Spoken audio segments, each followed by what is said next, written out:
Welcome. Today, we're tackling something absolutely fundamental, Chapter 2 of the Income Tax Act 2025. This chapter is really the bedrock of tax liability in India. So if you're a tax pro, a student, or a business owner, mastering this stuff, well, it's non-negotiable. So let's just start with a real-world scenario, one that a lot of globally mobile professionals are facing. The answer, well, it's not a simple yes or no. It actually hinges entirely on a concept called residential status, and that is the absolute core of the basis of charge. Okay, so over the next few minutes, we're going to unpack sections 4 through 10. This is the legal foundation, right? It's what determines who pays tax in India, on what chunk of their income, and, most importantly, why. So let's start at the very beginning, the source of that power. First things first, before we even get into what income is taxed, we got to understand where the government gets its fundamental power to tax it in the first place. And that power, it all comes from Section 4. So Section 4 is really the engine of the entire Income Tax Act. Think of it this way. It establishes the what, the when, and the how. The tax is charged on the total income you earned in the previous year, but you actually pay it in the assessment year. And the rates? Those come from the Annual Finance Act. Honestly, without this one section, the whole system has zero legal authority to collect even a single rupee. All right, so the government has the power to tax, but what income does that power actually cover? Does it include money you earn in another country? To answer that, we've got to move on to Section 5, which defines the scope of exactly what gets taxed. And right here, you see the fundamental split. The law just doesn't treat everyone the same. If you're a resident of India, that tax net is cast globally. We're talking all income worldwide. But if you're a non-resident, that net shrinks, like a lot. It only focuses on your Indian source income. And believe me, this one distinction can totally change your tax bill. Which, of course, brings us to maybe the most critical question in this whole chapter. How do we actually figure out this all-important residential status? Well, all of that is covered in the very detailed Section 6. Okay, before we get into the nitty-gritty of the rules, you've got to remember this core principle. The Indian Income Tax Act, it's mostly concerned with your physical presence in the country. Seriously, where were you and for how long? Now, your citizenship can be a factor in some very specific cases, but really it's the number of days you spend in India that's the main thing. So the law gives us two basic conditions.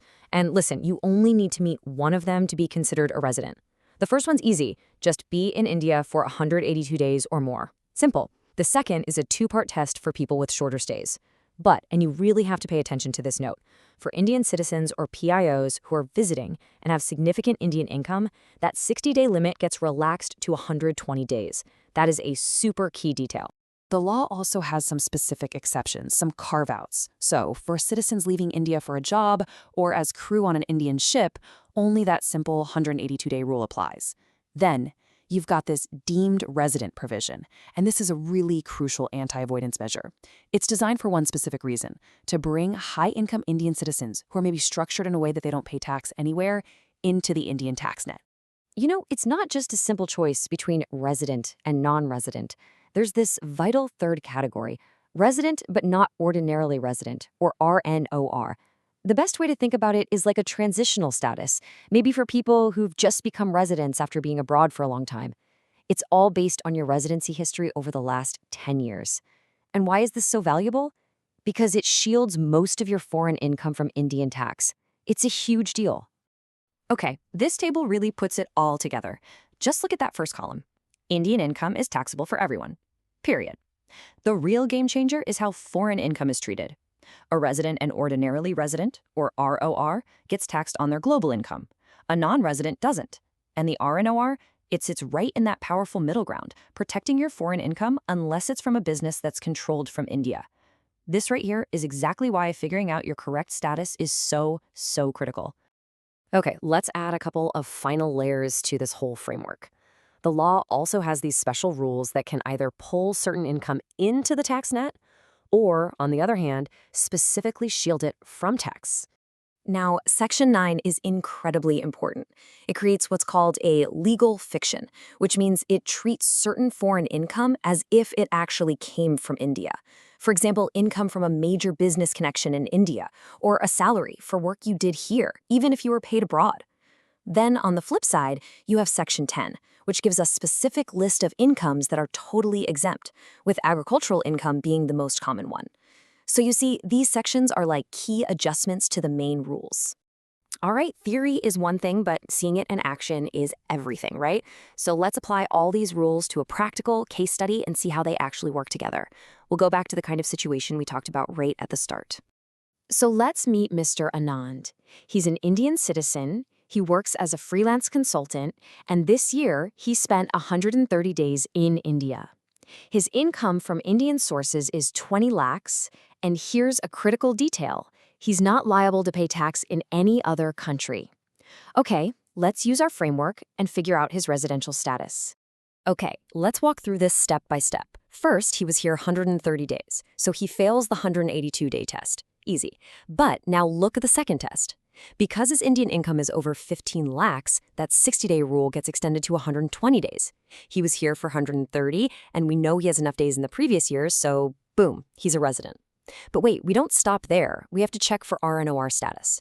And there's a special rule just for citizens like him with income over 15 lakhs who stay between 120 and 182 days. He fits that perfectly. So what's the conclusion? Mr. Anand is a resident but not ordinarily resident, an RNOR. And that means his foreign consulting income is shielded from Indian tax, as long as his profession isn't actually set up in India. So these are some of the most common traps people fall into. Forgetting that your travel days often count towards your stay, for example, or not realizing you might be a deemed resident even if you weren't in India much at all. The key to compliance really is simple. Document everything. Keep a meticulous travel log with all your entry and exit stamps. Make sure you disclose your residential status correctly on your tax return. And look, when in doubt, especially with any cross-border stuff, just talk to a professional. Whew! We've covered a lot of ground here. So let's just quickly summarize the absolute key takeaways you need to remember. Okay, here are the foundational pillars. 1, everything, and I mean everything, hinges on your residential status. 2, that status is almost always determined by your physical days of stay in India. 3, residents, specifically RORs, are taxed on global income, while non-residents are only taxed on their Indian income. And finally, remember that the RNOR status is that crucial tax-efficient bridge between the two. If you can master these concepts, you're well on your way to mastering Indian taxation. And this leaves us with a final thought. In today's world of remote work and digital nomads, things are getting more and more borderless. But for tax purposes, the physical location of your body is actually more important than ever.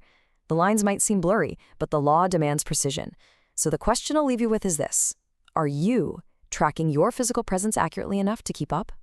Hey, if you found this breakdown of the basis of charge helpful, we'd really appreciate it if you'd support the channel. Please like, subscribe, and share this with any colleagues who need to stay sharp on these rules. And just a final note, our standard disclaimer. Remember, this video is for educational purposes only. Tax laws are complex. They're always subject to change, so please always consult with a qualified professional for advice on your specific situation.